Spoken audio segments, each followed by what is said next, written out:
আমার কৈশোর এবং যৌবনের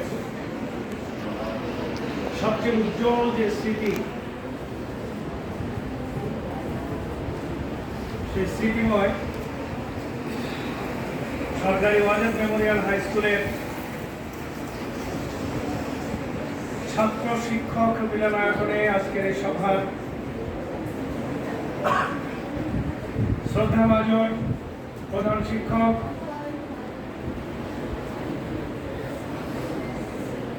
আমার ব্যক্তিগত মুরব্বী,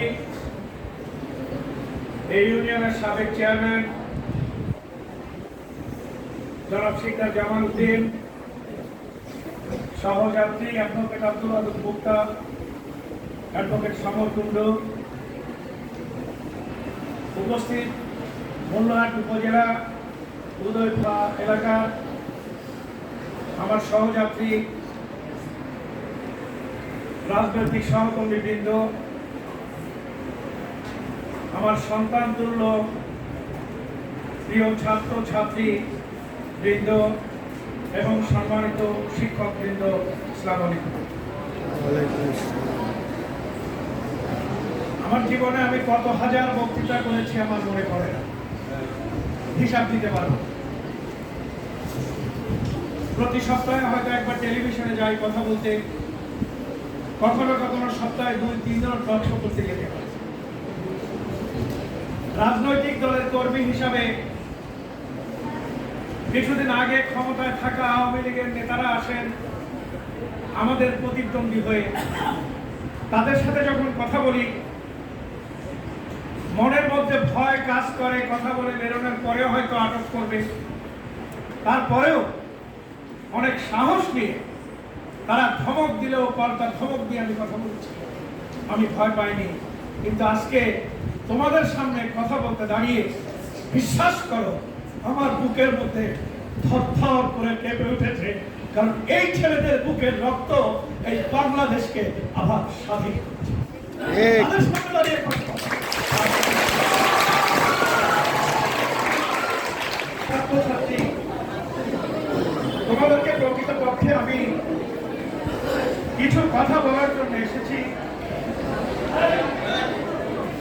এই স্কুলে আমি ক্লাস 6 থেকে ক্লাস 10 পর্যন্ত পড়েছি। আমার বাবা স্কুলে প্রধান শিক্ষক ছিলেন।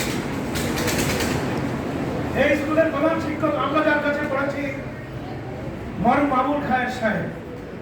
উনি অন্য রাজনৈতিক দল করতেন, আওয়ামী লীগ করতেন, কিন্তু আমাদের কাছে উনি ছিলেন একজন দেবতার মতো মানুষ। কি দুর্ভাগ্যই বললে হবে, সেই দেবতার কথা এই মোল্লাহাট আওয়ামী লীগের কোন লোক বলে না। এই দেবতার কথা তোমরা এখানে যারা বসা আছো একটা ছেলেও জানো কিনা আমার সন্দেহ। আবুল খায়ের নামে এই মোল্লাহাটে আওয়ামী লীগের একজন এমপি, যিনি আমাদের সকলের বাবা শিক্ষক ছিলেন। এটি হচ্ছে এই মোল্লাহাটের দুর্ভাগ্য। আমরা আত্মদান করেছি। খায়ের সাহেবের মৃত্যুর পর আমি প্রথম গার্ভা স্কুলের মাঠে তার জন্য একটি স্মরণ সভার আয়োজন করেছি। আমি বলেছিলাম প্রতি বছর এই স্মরণ সভাটি আমরা করব। রাজনীতি এমন হয়ে গেল, আমার ব্যক্তিগত কথা তোমাদের না বলে উপায় নেই। একটু আগেই আমাকে বলেছে, পরিচয় করিয়ে দিয়েছে। 2008 সালে শেখ হাসিনার বিরুদ্ধে এই অঞ্চল থেকে আমি ধানের শীষের প্রতীক দিয়ে নির্বাচন করে এই এলাকার মানুষ আমাকে 70,000-এর উপরে ভোট দিয়েছিল। এই অপরাধে আমার গ্রামের বাড়ি কদমতলা, গত 15 বছর আমি আমার বাড়িতে আসতে পারি না। আমি বাগেরহাটে ওকালতি করি।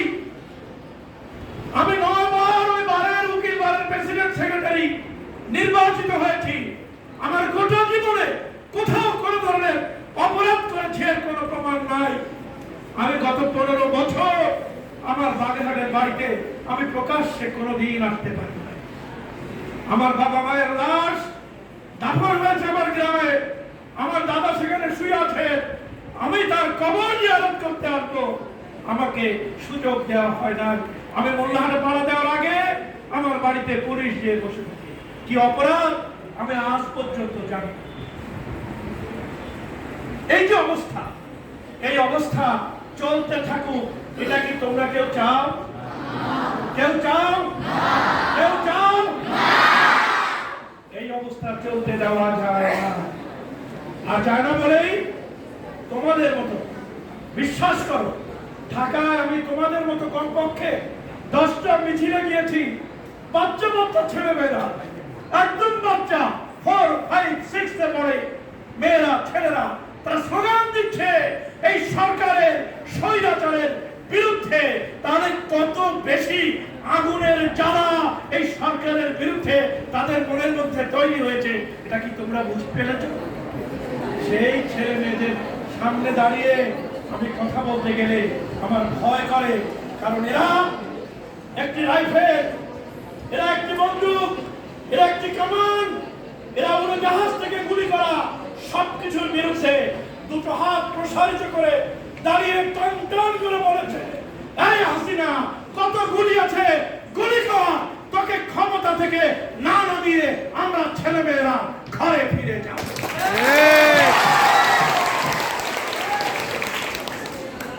ছেলে মেয়েদের কাছে সেই সাহস দেখতে চাই।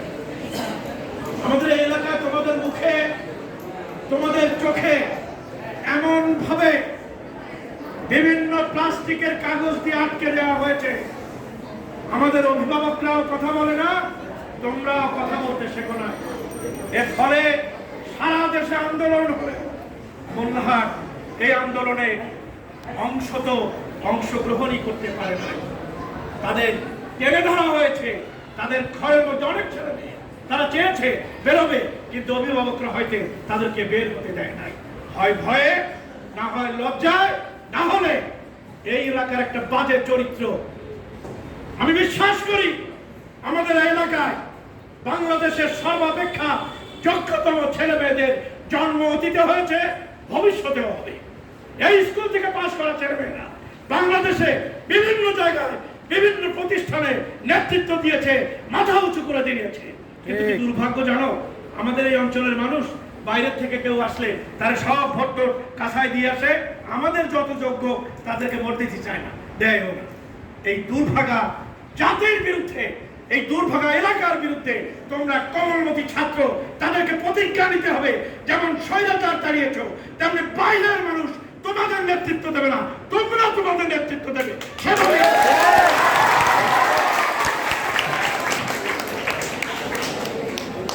আমি জানি এখানে যারা বসা আছে তাদের সোনার টুকরো ছেলে মেয়ে আছে, যারা ভবিষ্যতে রাজনীতিতে, প্রশাসনে, শিক্ষায় সব জায়গায় নেতৃত্ব দেবে, সেই সক্ষমতা তাদের মধ্যে আছে এবং তারা সেটা করতে পারবে। আমি জানি স্কুল নিয়ে, স্কুলের ম্যানেজমেন্ট নিয়ে, স্কুলের শিক্ষক নিয়ে এটা শুধু এখানে নয় বাবারা, তোমরা বিশ্বাস করো, গোটা দেশে শিক্ষা ব্যবস্থা এমন একটা জায়গায় নিয়ে গিয়েছে, তোমরা আগামী দিন চাকরি করতে যে ইংরেজিতে 5টা সেন্টেন্স লিখে যদি বলা হয় এর মানে লেখো, আমাদের দেশের ছেলে মেয়েরা তার মানে লেখার মতো লেখাপড়া করতে পারছে না। শিক্ষা কারিকুলাম এমন একটা জায়গায় নিয়ে গিয়েছে, তোমাদের পরীক্ষা দেওয়া লাগবে না, অটো পাস। এই যদি হয় লেখাপড়া, তাহলে তোমরা কি কিছু শিখতে পারবা? তোমাদের মাথায় কিছু ঢুকবে? তাহলে এই নার জায়গা থেকে উঠে আসার জন্য এখন ছেলে মেয়েদের প্রতিজ্ঞাবদ্ধ হতে হবে। ছেলে মেয়েদের নিজেদের মধ্যে, নিজেদের মাথার মধ্যে, নিজেদের বিবেকের মধ্যে এখন থেকে ঢুকিয়ে দিতে হবে, আমরা লেখাপড়া করতে চাই, আমরা শৃঙ্খলা শিখতে চাই, আমরা আদব কায়দা শিখতে চাই, আমরা নীতি নৈতিকতা শিখতে চাই, আমরা চাঁদাবাজি, দুর্নীতি, দুঃশাসন, ভোটবিহীন সরকার প্রতিষ্ঠার সাথে আমরা থাকতে চাই না, এবং যারা এটা করতে চায় সে যেই হোক তাদেরকে আমরা কোনো অবস্থাতেই ক্ষমা করব না, ছাড় দেব না। এটাই তোমাদের শিক্ষা। আমার প্রিয় ছাত্রছাত্রীগণ, আমি কেউ না, আমার কোনো প্রশাসনিক ক্ষমতা নাই, আমার কোনো রাজনৈতিক ক্ষমতা নাই, আমরা দীর্ঘ একটা শাসনকাল পেরিয়ে অন্তত মুখ খুলে চোখ মেলে তোমাদের দিকে তাকিয়ে দুটো কথা বলার সুযোগ পেয়েছি। আর সেই সুযোগটি পাওয়ার পর আমি বিনীতভাবে তোমাদের প্রধান শিক্ষকের কাছে অনুরোধ জানিয়েছিলাম, স্যার আপনি যদি অনুমতি দেন আমার স্কুল জীবনের 6 থেকে 10 পর্যন্ত, তার পূর্বে এবং পরে আমি এখানেই থাকতাম, এখানেই কাটাতাম। এই স্কুলের পিছনেই আমার বাপ দাদার আত্মীয় স্বজন, এই আমার চেয়ারম্যান সব আমাদের আত্মীয় স্বজন, আমি এখানেই পড়ে থাকতাম। আমার চেনা জানা মানুষ সব এখানে সবচেয়ে বেশি। আমি একটু ওই স্কুলে আসতে চাই, আপনি যদি অনুমতি দেন। উনি খুশি হয়েছেন, দয়া করে আমাকে এখানে আসতে সুযোগ দিয়েছেন। তোমাদের সাথে, সম্মানিত শিক্ষকদের সাথে মত বিনিময় আমি এজন্য কৃতজ্ঞ, এবং এই কৃতজ্ঞতা আজীবন আমি মনে রাখবো ইনশাআল্লাহ।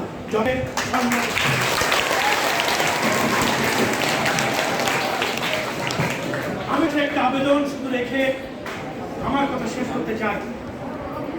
সেটি হলো, এখানে যারা আসছো তার মধ্যে ক্লাস 9-10 এর ছেলে মেয়েরা কি আসো? আছে 9-10? তারা বড় একটু দাঁড়ানো। আলহামদুলিল্লাহ, বসো বসো বসো বসো। তোমরা এদের থেকে বড়, তোমরা এখন এদের নেতৃত্ব দিচ্ছ।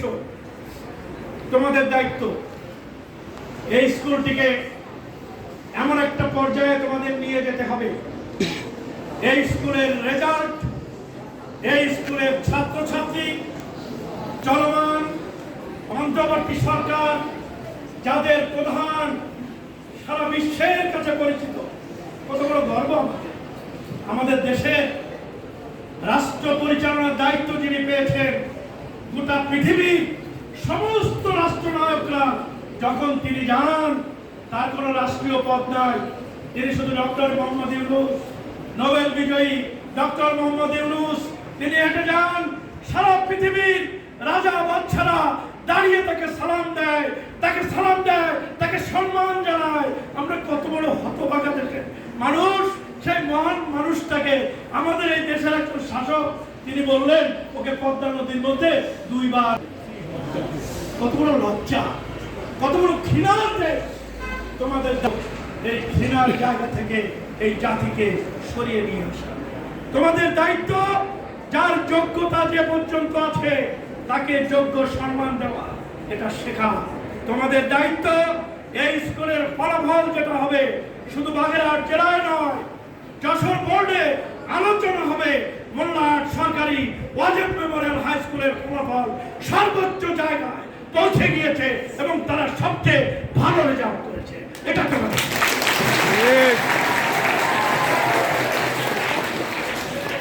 আমাদের শিক্ষকেরা যারা আছে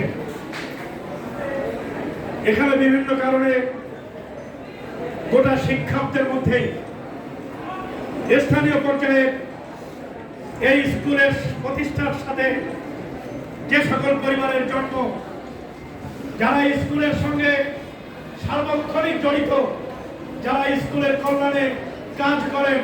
এই জামাল মিয়া এখানে একটা বিল্ডিং করার জন্য আমাকে বলেছিলেন, কি বলেছিলেন বলবো না, আমি সহযোগিতা করেছিলাম, পাঠিয়ে দিয়েছিলাম। আমাদের কোনো রাজনৈতিক ক্ষমতা তখনও ছিল না, এখনো নাই।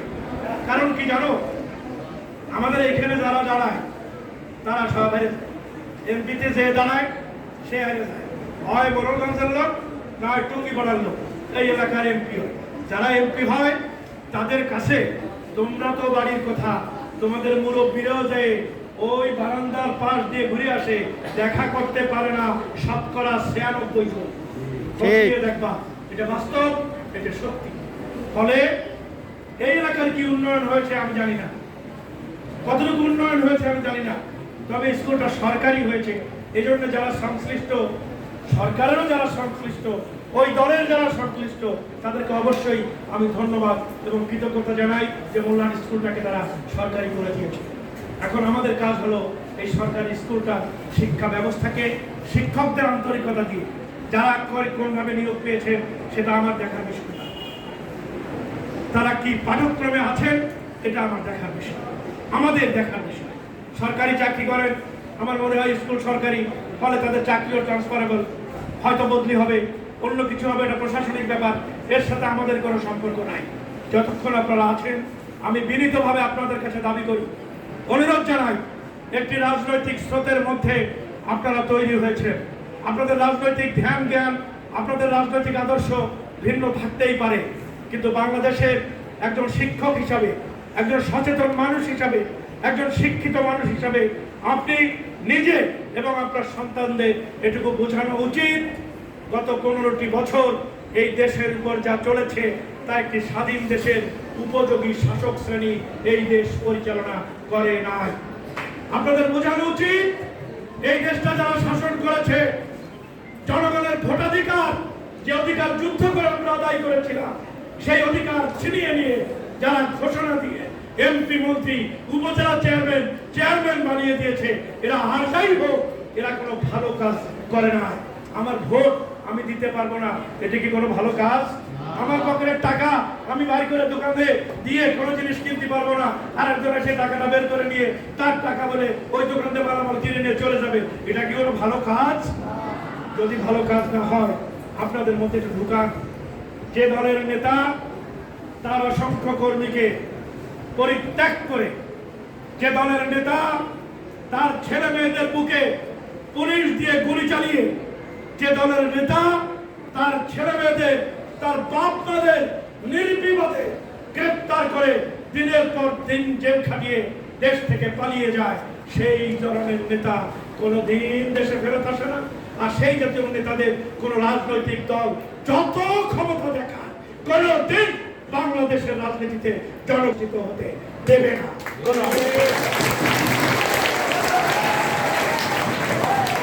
আমরা চলমান অন্তর্বর্তীকালীন সরকারের সার্বিক সভা করি। তারা আমাদেরকে আমাদের দলীয় ব্যানার থেকে জানিয়ে দিয়েছেন, দেশে শিক্ষা প্রতিষ্ঠানগুলোতে সর্বোচ্চ শান্তি রক্ষার জন্য, প্রশাসন রক্ষার জন্য আমাদের পক্ষ থেকে যা যা করার তাই করা। আর সেই উদ্দেশ্য থেকেই আমি আপনাদের কাছে আজ এসেছি, এই বার্তা দিয়ে যেতে আমাদের দল এবং অন্তর্বর্তী সরকারের পক্ষ থেকে যারা শিক্ষকতা করছেন নির্ভয়ে, যারা লেখাপড়া করছেন নির্ভয়ে, আপনারা লেখাপড়া এবং শিক্ষকতার কাজ পরিচালনা করুন। সরকার আপনাদেরকে স্বতন্ত্র প্রহরীর মতো দিয়ে রাখবে, যাতে আপনাদের ছেলেমেয়েরা মানুষ হতে পারে, সেই কাজ আপনারা নির্বিঘ্নে করে যেতে পারেন।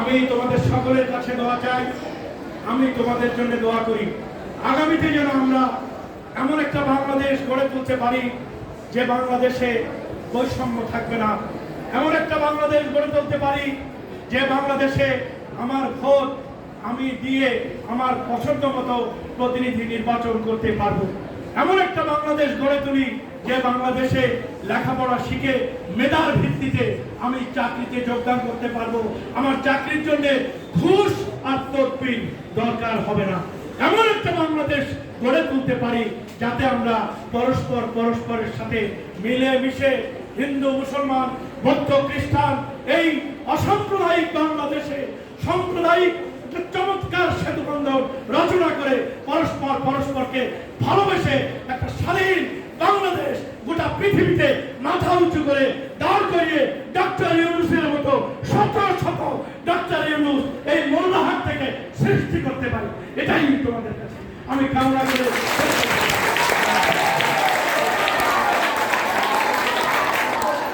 তোমরা ভালো হও, ভালো থাকো, তোমরা প্রতিশ্রুতিবদ্ধ থাকো, তোমরা শিক্ষায় নিয়োজিত হও, তোমরা শিক্ষায় অংশগ্রহণ করো। খোদা হাফেজ। বাংলাদেশ জিন্দাবাদ। আসসালামু আলাইকুম।